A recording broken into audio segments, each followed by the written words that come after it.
Communication, marketing, recrutement. Vos besoins ont des solutions vidéo avec Décideur TV, le studio.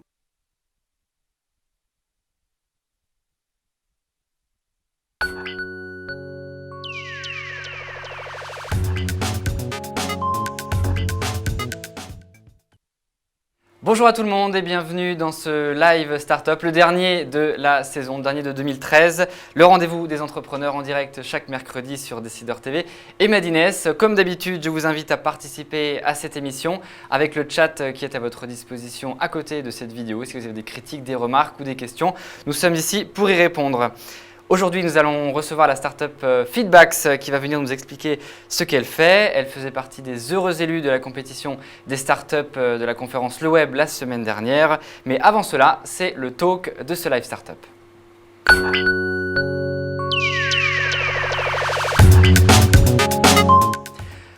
Le web, c'était justement la semaine dernière, la Silicon Valley débarquait pour l'occasion à Paris.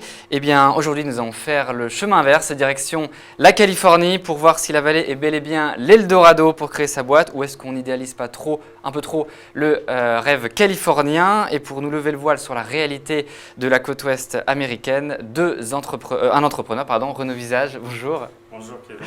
Alors vous êtes français, mais n'en êtes pas moins le cofondateur et CTO d'Eventbrite, la startup qui a révolutionné la vente de billets en ligne pour des concerts ou des événements. Alors vous dites si je me trompe, depuis 2006, vous avez géré des billets pour plus de 500 000 événements. On est plutôt à 2 millions d'événements maintenant. 2 millions d'événements, alors mes chiffres sont complètement faux. C'était juste pour une année l'année dernière. D'accord. Alors 140 millions de billets vendus dans 179 pays, ça reste d'actualité. Et vous ça évolue tous les jours aussi, on est à évidemment. 150 je crois maintenant. Et vous avez dépassé en septembre la barre des 2 milliards d'euros de vente de billets, ce qui fait de vous le leader du moins aux États-Unis. 2 milliards de dollars. 2 milliards de dollars, exactement. Alors on va commencer, avant de parler globalement de la Silicon Valley, de nous intéresser au lancement justement de cette belle réussite qu'est Eventbrite, car justement ça va peut-être nous éclairer sur le fonctionnement du lancement d'une startup au pays justement des entrepreneurs.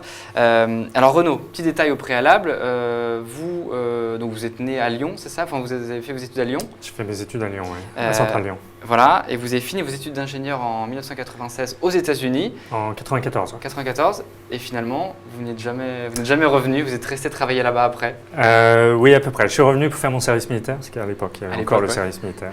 Je l'ai fait à l'ambassade de France à Madrid, donc c'était une expérience intéressante. Mais juste après, je suis reparti aux États-Unis, donc en Californie. Ça vous plaisait cet environnement? Qu'est-ce qui vous a... Oui, j'ai passé une année à Cornell University, qui était dans l'État de New York, donc un campus très américain, avec toutes les images qu'on peut avoir, les grandes pelouses, les bâtiments un peu à l'ancienne, les professeurs, les grandes bibliothèques qu'on n'avait pas du tout en France.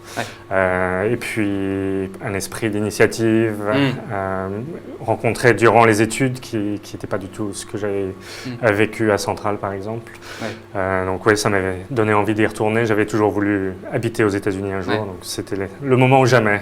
Et donc 10 ans plus tard, vous faites la rencontre de Kevin et Julia Hart, qui est le couple avec qui vous allez fonder Eventbrite. Racontez-nous un petit peu cette rencontre. Vous ne les connaissez pas au début, c'est ça? Non, on ne se connaissait pas. Par contre, on avait un ami commun. En 2000, j'avais travaillé pour une start-up qui faisait du partage d'images. C'était une des premières avant les Flickr et compagnie qui sont arrivées après. On était l'un des pionniers dans ce domaine.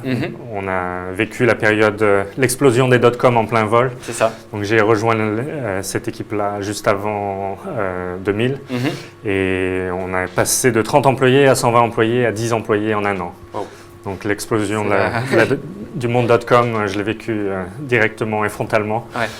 Mais j'ai fait beaucoup de rencontres à travers cette expérience, notamment notre directeur de IT, Information Technology, qui après est parti travailler pour une autre entreprise que Kevin avait fondée avant Eventbrite, qui faisait de l'envoi de l'argent à l'étranger depuis les US.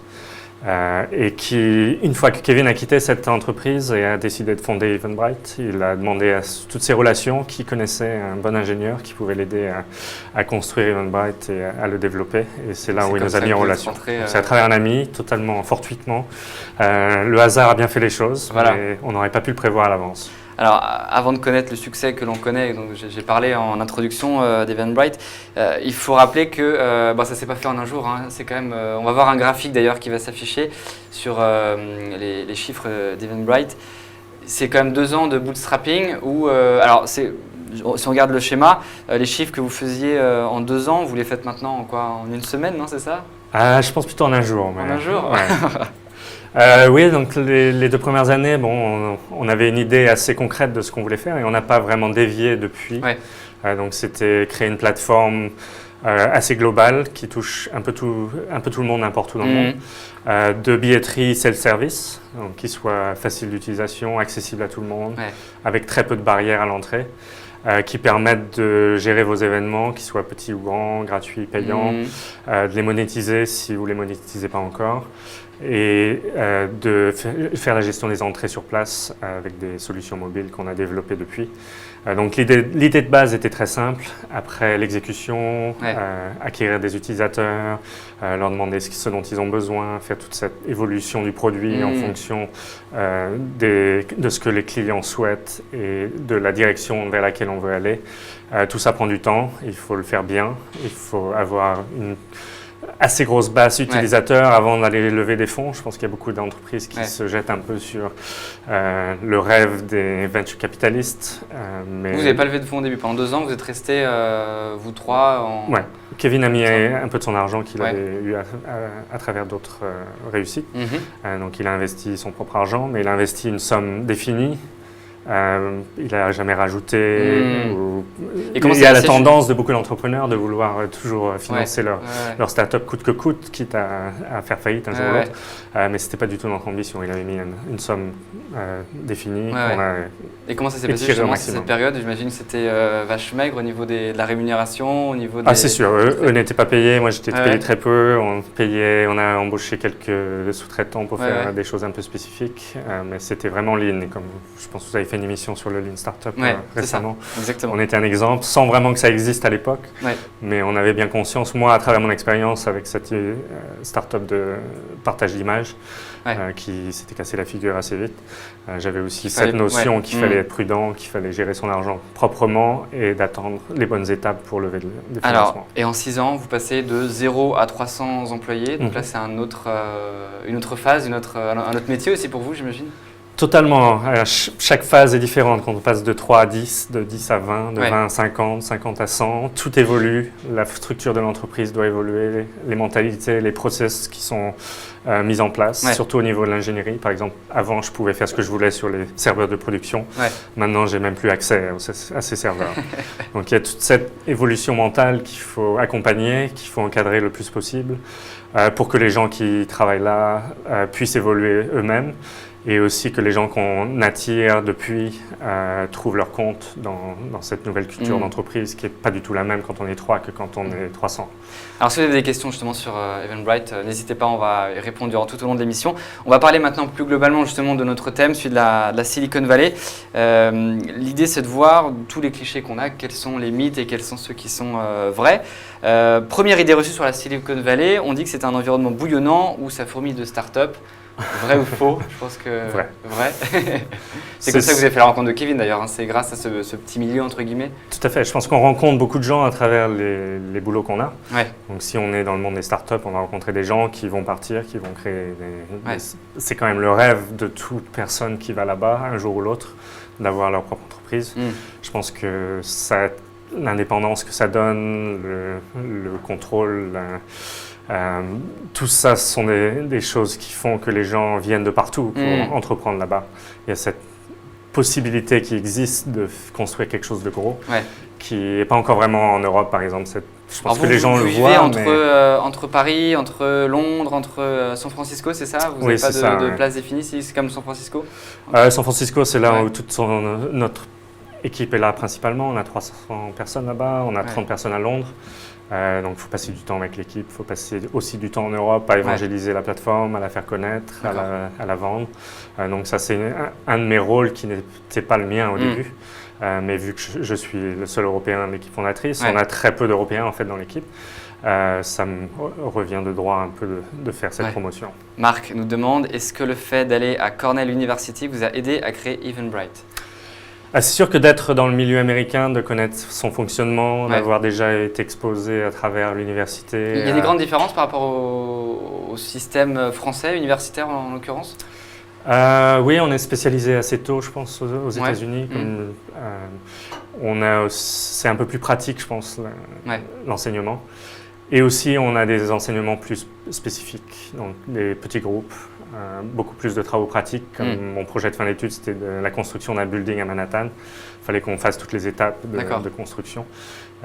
Donc c'est une mentalité assez différente, surtout sur les moyens qu'on donne aux étudiants d'étudier, d'apprendre, d'évoluer, qu'on ne donne pas forcément dans les universités françaises. Un internaute nous demande, un passage à la Silicon Valley, est-ce que c'est synonyme de réussite absolue? Ah non, non, il y a plein de gens qui vont à la Silicon Valley qui réussissent. C'est vrai qu'on parle beaucoup des startups qui réussissent parce que voilà, elles sont évidemment celles qui sont les plus médiatisées. Il y a quand même beaucoup de casses comme partout. Hein. Enfin, tous les jours, on reçoit des offres de startups qui n'ont pas marché, soit pour les embaucher, soit pour acheter ce qui reste de la boîte.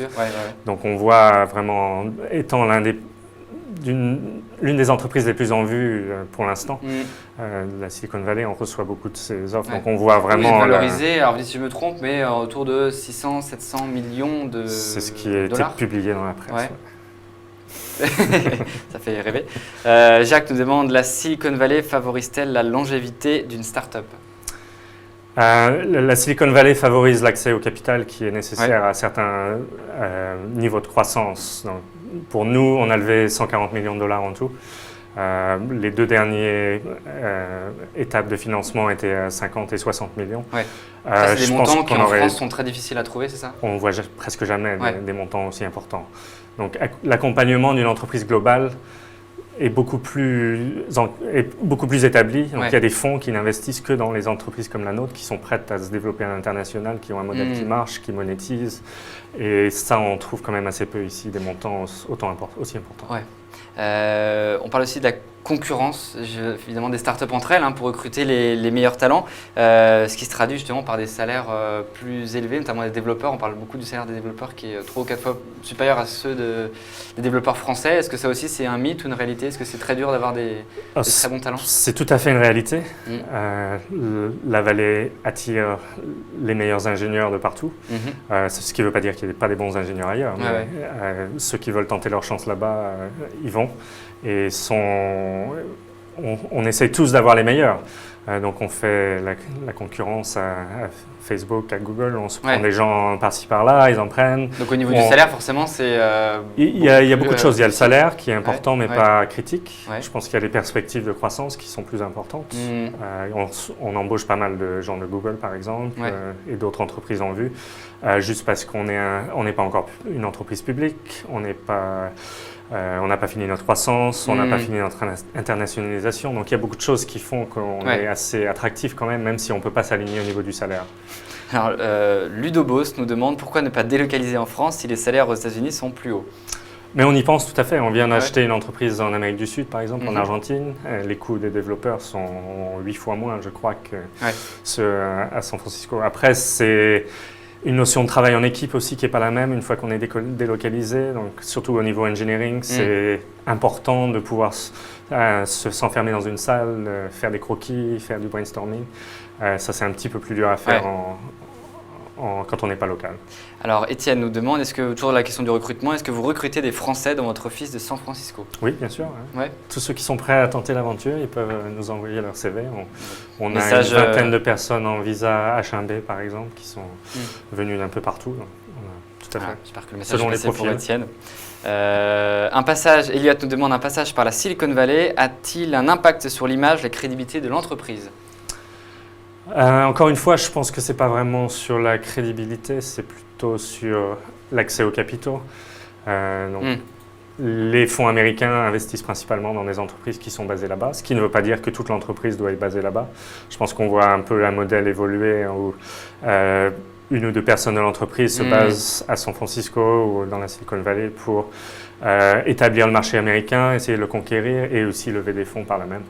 Mais il y a encore beaucoup de développeurs qui restent ici, même si l'entreprise est délocalisée aux États-Unis. Alex Launay nous demande quels sont vos conseils pour organiser au mieux un voyage dans la Silicon Valley avant de créer sa start-up en France?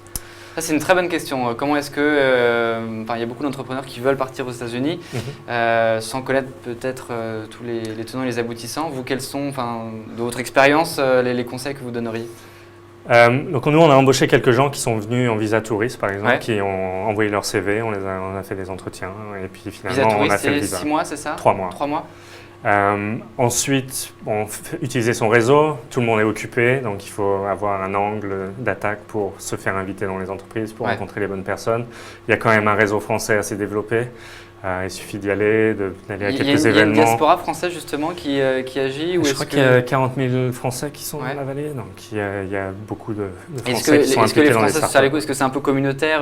Les Français se serrent les coudes entre eux ou Les comme- Français de là-bas, oui. Ouais. Après, c'est comme tout réseau. Si on ne fait pas partie du réseau, c'est beaucoup plus Ouais. dur de s'intégrer. Mais on peut toujours trouver dans son LinkedIn un point commun qui permet de faire une Ouais. entrée à telle boîte et qui après peut se développer à un voyage Ouais. assez enrichissant en fin de compte. Alors, la question aussi qui se pose, c'est la question de l'argent. Il est vrai que le coût de la vie est-il beaucoup plus élevé justement dans la Silicon Valley qu'en France notamment? Non. Non. Ça, je pense que c'est pas totalement fondé. Les Mhm. frais à Paris sont assez élevés aussi, surtout Ouais. avec le taux d'échange entre euros et dollars. Ça coûte pas beaucoup plus cher d'habiter là-bas. Et est-ce qu'il faut plus d'argent pour lancer sa startup aussi, Les salaires étant plus élevés, oui, Ouais. il y a un moment ou un autre, il faut lever plus d'argent. Ça, c'est assez clair. Si on garde les développeurs en France, par exemple, ça, c'est moins une contrainte. Donc, on Ouais. peut peut-être lever moins d'argent et puis avoir le même niveau de développement de l'entreprise. Alors, il y a beaucoup de questions, hein. C'est un sujet qui inspire beaucoup la Silicon Valley. Quels sont les domaines dans lesquels les projets réussissent le plus dans la Silicon Valley? Tout ce qui est consommateur, B2C, je pense que c'est là où ces idées-là, un peu innovatives, genre la Airbnb, Oui. sont financées, même s'il y a eu beaucoup de Des scepticisme au révolutions début d'usage d'Airbnb. plutôt L'évolution d'usage, des grandes idées qui ont l'air totalement décalées quand Mm. elles sont lancées, mais 10 ans plus tard sont totalement justifiées, comme Twitter par exemple. Ouais. On donne plus facilement une chance à ces idées-là qu'en Europe, je pense. D'accord. Quelles sont les qualités pour réussir dans la Silicon Valley, nous demande Amine. Créer un bon réseau, je pense que le réseautage Ouais. c'est très important, même Ouais. si on pense qu'on est tous égaux, c'est pas vraiment le cas. Ouais. Donc commencer ça, même ici, il y a des gens qui viennent tout le temps, qui parlent, qui veulent avoir des liens avec des gens en Europe. Donc, D'accord. essayer de s'intégrer dans ces réseaux, essayer de construire son réseau là-bas, Hmm. y aller souvent, je pense que c'est important, même si on n'y travaille pas. Hmm. C'est important d'aller dans les Entretenir les événements, liens, ouais. de faire des contacts, que ce soit des contacts au niveau du business lui-même ou des contacts avec d'autres Français D'accord. ou des gens, des investisseurs. Je pense être vraiment proactif à ce niveau-là, ça aide dans le long terme. Alors, il ne reste plus beaucoup de temps, on va essayer de prendre les questions un peu plus vite. Et quels sont les profils de postes les plus prisés en ce moment? Big data, je pense, tout ce qui est data Ouais. analyst, c'est le plus prisé. Les ingénieurs en général sont assez facilement employables. A-t-on plus de chances d'avoir du financement dans la Silicon Valley plutôt qu'en France? Plus de chance, non. Je pense que ça dépend, tout dépend de C'est l'idée. plus facile d'avoir accès à du financement, c'est ça peut-être la différence? Mais la barrière est aussi plus élevée, parce qu'il y a toutes Ouais. ces idées qui viennent, qui germent, Oui, qui sont il y a plus de développées concurrence entre les en même startups. temps. Donc, ouais. ouais. Donc je pense que c'est une série A ou B, c'est peut-être plus facile de l'avoir en France si on a une idée intéressante que là-bas. Alors la fameuse question de la fiscalité, hein, on l'a vu lors de la conférence du web la semaine dernière, il y a eu une passe d'armes mémorable entre Arnaud Montebourg et Jeff Clavier, qui est un investisseur français qui vit à San Francisco. Est-ce qu'il y a moins de taxes aux États-Unis qu'en France? Je pense qu'il y a moins de... les taxes sur le revenu en fait sont comparables, surtout si Ouais. on est installé en Californie. Ouais. Donc j'ai vu ça récemment. Au niveau du salaire, l'impôt sur le revenu, c'est Ouais, similaire? c'est comparable. Au niveau des charges, c'est beaucoup plus élevé en France. Et au niveau des plus-values sur une revente, par exemple, Ouais. c'est beaucoup plus élevé en France aussi. D'accord. Donc ces différences-là font que beaucoup d'entrepreneurs vont là-bas pour, s'ils ont une exit un jour, en profiter pleinement. Alors, il y avait une question que je voulais vous poser. Ah oui, pardon, c'est Thibaut qui nous demande que manque-t-il à la France pour développer un vivier de start-up tel qu'il existe dans la Silicon Valley? Est-ce qu'il y a des modèles dont on peut s'inspirer en Silicon Valley? Je pense qu'il faut être patient sur ça.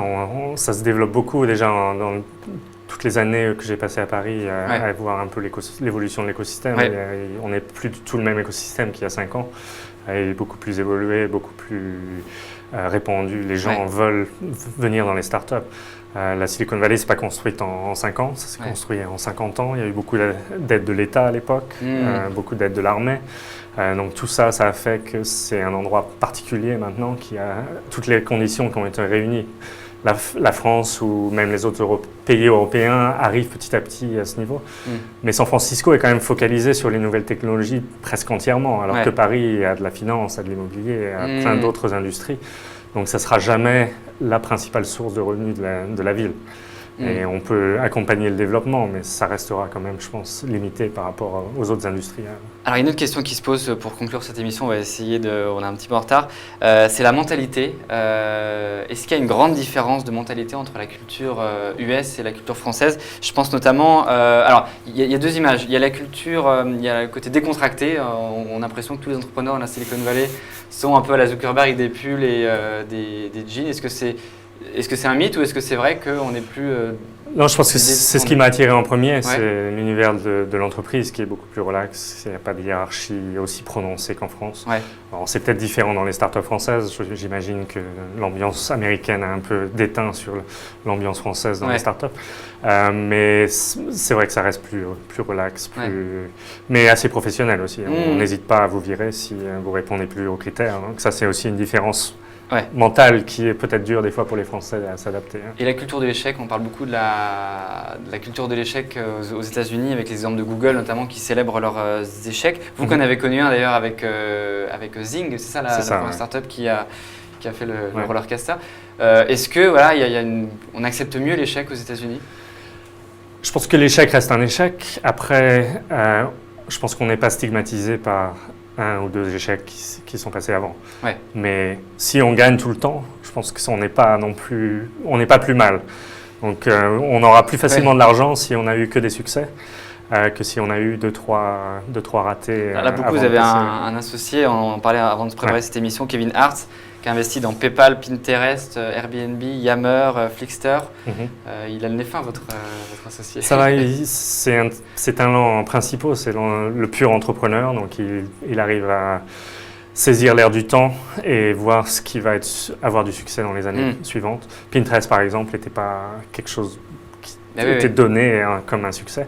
Mais au fur et à mesure des années, ça s'est bien développé. Et il a été prouvé qu'il avait eu raison d'investir. Alors, on a une toute dernière question à vous poser. On parlait justement du cadre de travail. Eventbrite a été élu meilleur environnement de travail dans la baie de San Francisco durant 4 années consécutives. Un des meilleurs, je pense qu'on est top 5. C'était quoi le secret? Quel type de management ou de culture d'entreprise vous donnez? C'est presque un travail à plein temps de penser à la culture d'entreprise une fois qu'on arrive à la taille où on est. Donc, c'est créer un environnement où les gens ont envie de venir. C'est facile à dire, mais plus difficile à réaliser. Donc, vous avez des événements, comment ça se passe concrètement? Si vous avez on demande toujours du feedback à nos employés, donc ça c'est assez constant. Qu'est-ce qui leur plaît, qu'est-ce qui leur plaît pas? Est-ce qu'ils ont le sentiment d'accomplir quelque chose de grand? Est-ce qu'on leur donne les moyens de les accomplir? C'est plus dans leur performance professionnelle que dans la fourniture d'un repas ou de massage ou des choses comme ça. Ça aide. Mais en fin de compte, il y a très peu de gens qui font des cours de yoga dans l'entreprise, même si on les offre. Donc c'est plus le sentiment de faire la différence, je pense, qui est important à conserver et à développer à tous les niveaux, que ce soit l'employé à la réception ou bien le CEO. Très bien. Écoutez, merci beaucoup Renaud d'avoir expliqué un petit peu mieux ce qu'était la Silicon Valley aux entrepreneurs français qui nous regardent. C'est l'heure maintenant de passer à la rubrique Money Time de cette émission. Et cette semaine, je vous propose de découvrir Feedbacks.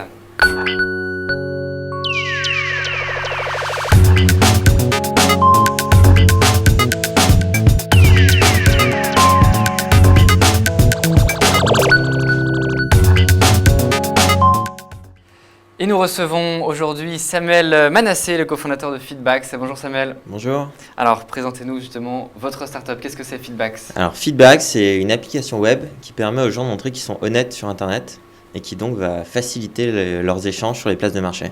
Alors, comment ça marche concrètement? On va d'ailleurs voir une vidéo tirée justement du site de Feedbacks.